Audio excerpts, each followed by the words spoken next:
Sir మురుగు రవి. మీ ఎవరండి? గొల్లపల్లి. మీకు వేంపాడు భూమి ఉందండి. మీరు ప్రధానంగా వేంపాడు గ్రామంలో ఎదుర్కొంటున్న సమస్యలు ఏంటండి? ఏనండి, రైతులకి ఇప్పుడు 4 ఎకరాలు భూమి ఉందనుకోండి, ఏ బ్యాంకులో పెంచుకుంటే సబ్సిడీ లేదు. దీనివల్ల రూపాయి పొందే రైతు అనాథంగా వెనబడి ఉండిపోయాడే తప్ప ముందుకెళ్తే ఛాన్స్ లేకుండా పోయింది.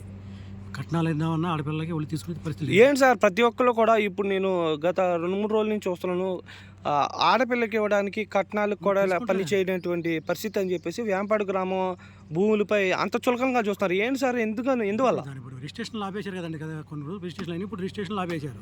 రిజిస్ట్రేషన్ లేనిదే వాళ్ళు తీసుకోరు. ఇది మాది భూమి అని కొన్ని గవర్నమెంట్లో దేవస్థానం వాళ్ళు ఫ్యాక్టరీలు తెచ్చుకున్నారు.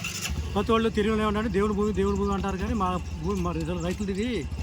ఈ రైతు పిల్లల అని మాకు మటుకు తెలుసు, కానీ పక్క కూడా తెలియదు. కాబట్టి వాళ్ళు మీకు ఏంపాడా అని అడుగుతున్నారు. ఏంపాడా పిల్లల్ని ఇచ్చే పరిస్థితి కనపడతలా, పిల్లల్ని చేసుకునే పరిస్థితి కూడా కనపడతలా.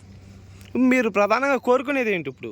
కోరుకునేది ఏమీ లేదు, గవర్నమెంట్ వల్ల రైతులకి ఏదైనా సేవ్ చేసి. ఇప్పుడు మా తాత మొత్తాలు కానీ ఉండవచ్చు భూమి, అది మేమందరం కొట్టుకుని బాగు. మీ పేరేంటండి? మురుగు రవి అండి. తాత మొత్తాలు కానీ వచ్చిన భూమి ఇవాళ వచ్చింది కాదు. మాది 5వ తరం, మాది 5 తరాల నుంచి మీకు వస్తుంది. మా తాత కాదు, మా నాన్నకి మా ముత్తాత అట్ట వచ్చేది ఇక్కడ మాత్రం వచ్చింది. మేము మా పిల్లలు కూడా ఇవ్వాలి కదండి. వచ్చిన కొంత ఇస్తారంటే ఏదో పోయింది, కొన్ని రిజిస్ట్రేషన్ అయినా సరిపోయిన అంత విలువ దాని మీద పట్టించుకోవాలి. ఇప్పుడు రాను రిజిస్ట్రేషన్ ఆపేసేపటికి ప్రతి ఒక్కరు కూడా రిజిస్ట్రేషన్ లేని భూమి మాకు అనవసరం. అది పండది పండుతుందండి. సుఖమే ఉంది, తీసుకునే వాళ్ళు పిల్లల్ని చేసుకోవాలన్నా పిల్లలు ఇచ్చేవాళ్ళన్నా కానీ రిజిస్ట్రేషన్ భూమి మాకెందుకు అంటున్నారు.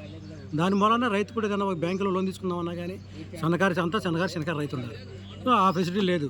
దాని మూలన గొల్లపల్లి సగం ఊరు డెవలప్ అయిపోవడానికి కారణం కూడా ఆ వేంపాడు భూమి గురించి డెవలప్ అవుతుంది. మీరు ప్రధానంగా ఇప్పుడు రాష్ట్ర ప్రభుత్వాన్ని ఏం కోరుకుంటారు? రాష్ట్ర ప్రభుత్వం స్పందించి దేవస్థానానికి మాకు కట్టి మాకు ఒక 1 టైం సెటిల్మెంట్ చేసి మాకు పుస్తకాలను ఇచ్చేసి ఏదైనా గవర్నమెంట్లో మాకు ఫెసిలిటీ కల్పిస్తే దానికి రైతులందరూ ఎక్స్పెక్ట్ చేస్తున్నారు.